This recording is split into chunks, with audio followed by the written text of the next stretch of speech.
Olá, incrível! Seja bem-vindo ou bem-vinda à nossa segunda aula Preparação Teste 1. E como sabe, eu trago aqui exercícios que muitas vezes o professor aborda lá na escola. Isso para que não possamos fugir do foco e garantir que tenha o seu desejado 20 valores. E neste vídeo vamos dar continuidade ao texto normativo, a Lei número 19/2002, que é a Lei Eleitoral. Bom, o nosso vídeo terá a parte textual, que é o texto normativo, como eu disse, a lei eleitoral. Vamos fazer aqui a interpretação do texto. Temos aqui algumas questões que vão nos ajudar a fazer a interpretação do texto. E também temos a parte do funcionamento da língua, ou a parte gramatical. Vamos ver a formação de palavras.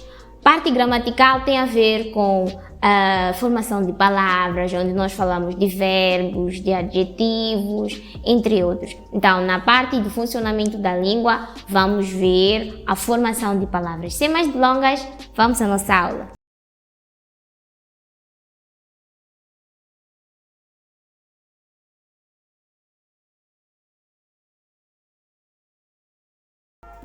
Número 1.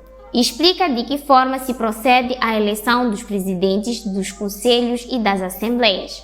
Bom, muitas vezes, ainda que o aluno saiba a resposta, acaba errando porque não entende aquilo que lhe pedem na questão, não é mesmo? Então, eu vou explicar primeiro o que é que a questão nos pede. Pedem aqui para explicar a forma como acontece para que se possam eleger os presidentes dos conselhos e das assembleias. Como é que isso funciona?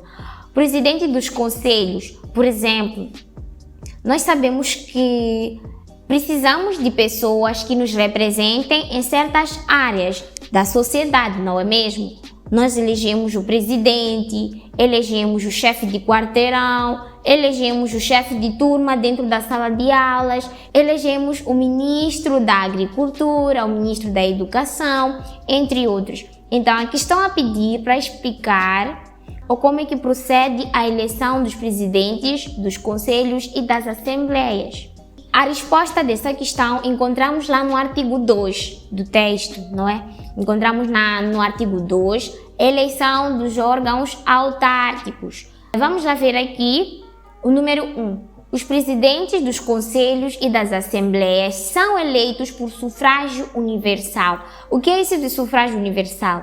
Significa que são eleitos através do voto e não uma escolha aleatória, não é? Assim, de qualquer maneira. Então, são eleitos por sufrágio universal, ou seja, através do voto direto, igual, secreto e pessoal, ou seja, deve ser algo que vai ao encontro das leis que foram traçadas, não é mesmo? E temos aqui número 2. O apuramento dos resultados das eleições obedece ao sistema de representação proporcional seguindo as regras fixadas na presente lei. Ou seja, o apuramento dos resultados, ou seja, os resultados ou o levantamento dos resultados não deve ser de qualquer forma, como o indivíduo achar melhor. Existem leis, existem regras que são traçadas para serem seguidas, de modo que não haja, como é que eu posso dizer, injustiças, tá bom? E também garante que todo esse processo ocorra de forma organizada, sem confusão. Temos aqui o ponto número 3. Os membros dos conselhos são designados nos termos da lei das autarquias locais. Como eu disse, existem leis, existem regras que devem ser seguidas, de modo que possa ocorrer todo esse processo de eleição e também de votação, tá bom? Para que possa ocorrer de forma saudável, deve-se seguir o que está plasmado no artigo 2, ou seja, o que está presente no artigo 2, tá bom? Vamos agora ao exercício número 2. O artigo número 5 versa sobre as incapacidades eleitorais ativas. Indique as pessoas que, segundo o artigo, estão impedidas de votar. Bom, como eu disse, as questões muitas vezes são difíceis de serem interpretadas, não é? Então, aqui estão a dizer o seguinte, que o artigo 5 fala das incapacidades eleitorais ativas, ou seja, daqueles que são impedidos de participar do processo de votação, assim como do processo de eleição, tá bom? Pedem-nos aqui para indicar as pessoas que, segundo o artigo, estão impedidas de votar. Vejamos agora o artigo número 5. Incapacidades eleitorais ativas. Não podem votar. A linha A. Os interditos por sentença transitada em julgado, ou seja, todo aquele indivíduo que está envolvido em problemas judiciais não pode participar do processo de votação. A linha B. Os notoriamente reconhecidos como dementes, ainda que não estejam interditos por sentença, ou seja, lá nos lugares de votação, existem pessoas responsáveis por controlar isso, por controlar o estado do cidadão que vai votar. Existem pessoas que se pode identificar de forma muito fácil que não está em condições de participar do processo de votação. Então, essas pessoas estão proibidas de participar do processo de votação, ainda que não tenham um documento que comprove isso. Do momento que seja notório que a pessoa não reúne condições para participar, não pode participar, tá bom? E temos outros também que são internados em estabelecimentos psiquiátricos ou como tal declarados por uma junta médica. Ou seja, os que notoriamente são dementes e aqueles que possuem um comprovativo de que sim, realmente não reúnem condições para participar do processo de votação, não é? Esses não podem votar. A linha C. Os definitivamente condenados à pena de prisão por crime doloso de delito, ou seja, todos aqueles que estão envolvidos em algum crime, ou seja, que são acusados de alguma coisa, não é? Esses não podem participar do processo de votação, enquanto não haja expirado a respectiva pena, ou seja, todos aqueles que estão presos não podem participar do processo de votação até que se cumpra a pena de prisão. E os que se encontram judicialmente privados dos seus direitos políticos. Existem pessoas que estão privadas de exercer o seu direito político devido a certos problemas judiciais, ou seja, aquele indivíduo que tem problemas por exemplo, com o governo ou com a sociedade no geral. Pode ser um ladrão, por exemplo, um criminoso, um assassino, entre outros. E temos a linha D, os cidadãos sob prisão preventiva por decisão judicial, ou seja, todo aquele cidadão que ainda não foi comprovado que tenha cometido algum crime, mas que esteja a ser investigado. Então, todo indivíduo em prisão preventiva é esse que, de certa forma, ainda não está definitivamente preso, mas está no processo para que seja liberado ou preso. Então, esse encontra-se em prisão preventiva e muitas vezes é normal encontrar esse tipo de pessoas fora da prisão, não é? E existem certas restrições que esse indivíduo deve seguir à risca, e um deles é não participar do processo de votação. Ou seja, os cidadãos sob prisão preventiva não podem participar do processo de votação por decisão judicial. Caso os órgãos responsáveis por isso decidam que sim, esse indivíduo não deve participar, tá bom? Vamos agora ao número 3. Escolhe dentre as alternativas que te são apresentadas em seguida a que melhor explica o significado da palavra imunidade. Assinale com X a resposta certa. Bom, incríveis, as palavras na língua portuguesa muitas vezes podem ter vários sentidos, ou seja, uma mesma palavra pode ser usada em vários contextos. Temos aqui a palavra imunidade, que tem um sentido um pouco diferente daquilo que carrega no texto normativo lei eleitoral, tá bom? Lá, essa palavra foi usada com um outro sentido. que é o sentido de isenção, ou seja, liberdade, ou seja, vou dar exemplo de um indivíduo isento, por exemplo. Indivíduo isento, aquele que tem a honra, ou seja, que é livre de cumprir certas obrigações. Nesse sentido que foi usado a palavra imunidade. Agora, temos aqui, dentre estas alternativas, a que explica o sentido original da palavra imunidade. E quando formos a associar esse sentido original, veremos o porquê de terem usado a palavra imunidade no sentido de liberdade, ou seja, no sentido de liberdade de cumprir certas obrigações, tá bom? Então, temos aqui a alternativa A. Imunidade significa aquilo que é limpo, impuro. De certeza não está correto. A alternativa B. Predisposição do organismo para não ser atacado por certas infecções. A alternativa C. Estudo que tem por objeto o imune. E a alternativa D. Qualidade do que é imutável.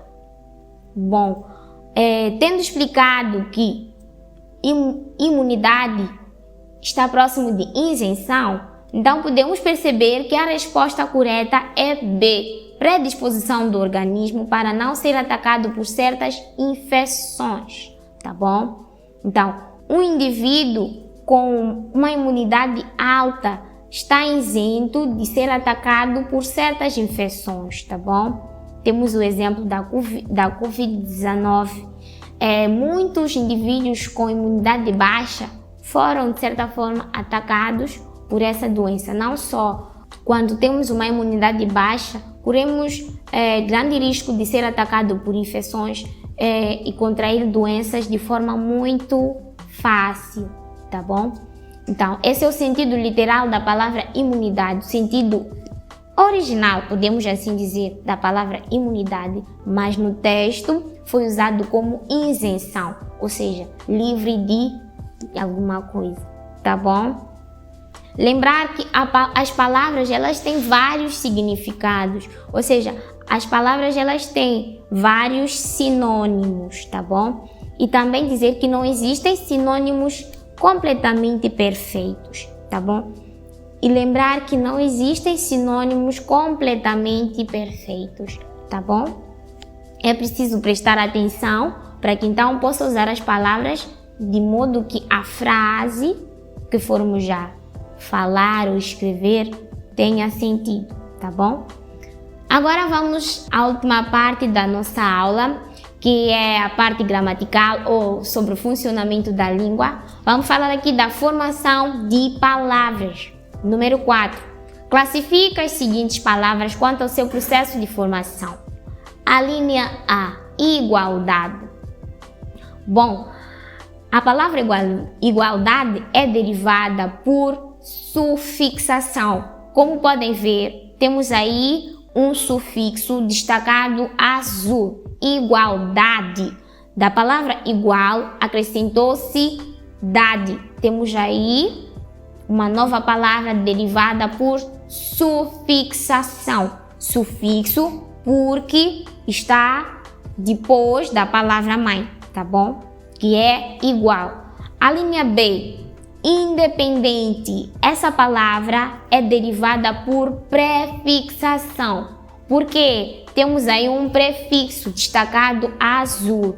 E por que é um prefixo? Porque está antes da palavra mãe ou da palavra base, tá bom? Então, essa palavra é derivada por prefixação. E temos a linha C, culpabilidade. Culpabilidade. Temos aqui também mais uma derivação sufixal ou derivação por sufixação, porque temos aí um sufixo destacado azul. Muitas vezes pensamos que sufixos só são o mente, mas não é bem assim. Existem vários sufixos e um deles é o que citamos aqui agora, o dade, o habilidade, não é? Não no sentido de habilidoso, tá bom? É só como um sufixo. Então, culpabilidade, temos aí palavra derivada por sufixação, porque se acrescentou um sufixo à palavra base, tá bom?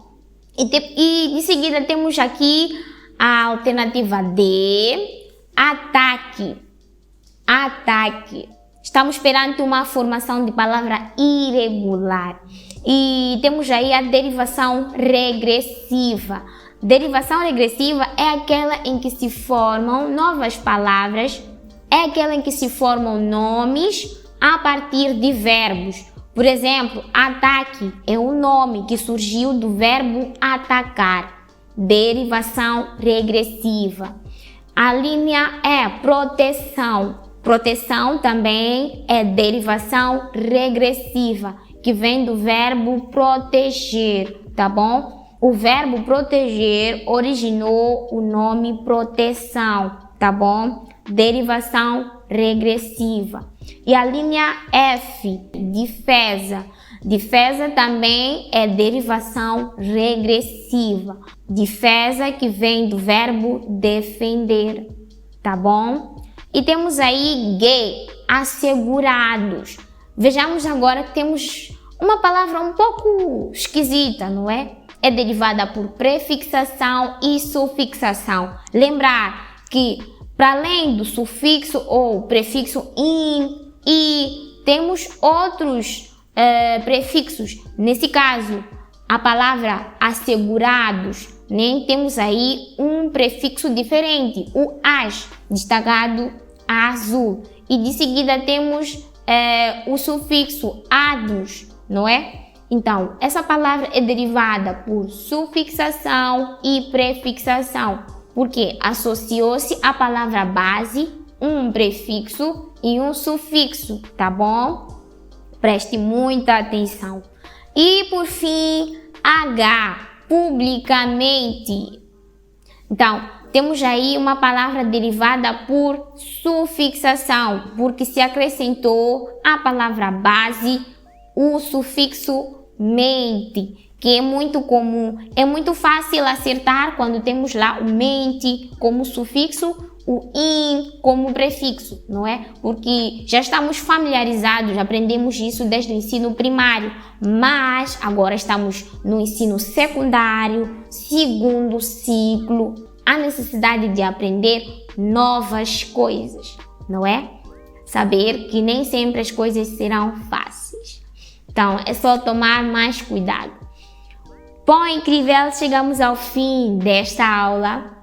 Lembrar que temos mais aulas, então fique muito atento à nossa preparação teste 1, de modo que você possa atingir os seus 20 valores. Para quem deseja aprofundar mais sobre formação de palavras, temos vídeos disponíveis no YouTube, bem desenvolvidos. Temos a parte teórica e a parte prática do mesmo tema, formação de palavras. E vamos deixar disponíveis os links abaixo. Então, siga esses links e veja as aulas. Com certeza sairá munido de muito conhecimento, de muita informação. Vemo-nos nos próximos vídeos. Não esqueça de seguir-nos nas nossas redes sociais, no Instagram, no Facebook, no TikTok, no YouTube, entre outros. Vemo-nos no próximo vídeo. Até lá!